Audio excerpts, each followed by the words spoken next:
स्वामी आणि शक्ती एकच आहे. जसा सूर्य आणि त्याचा प्रकाश वेगळा भासत असला तरी दोघांचा स्तोत्र एकच असतो.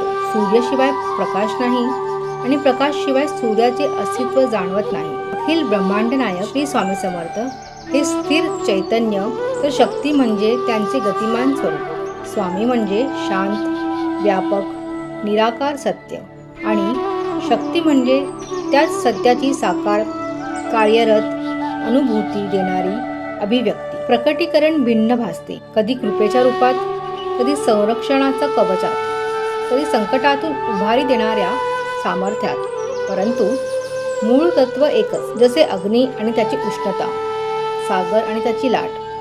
जेव्हा भक्त स्वामींना पूर्ण समर्पणाने शरण जातो तेव्हा तो केवळ एक संत पुरुषाला वंदन करत नाही, तर त्या विश्व चैतन्याचा शक्तीत विलीन होतो आणि मग अनुभव येतो, शक्ती दूर कुठे नाही, ती इथेच आहे. हृदयाच्या अंतराळात, श्वासाच्या स्पंदनात, श्रद्धेच्या स्थैर्यात.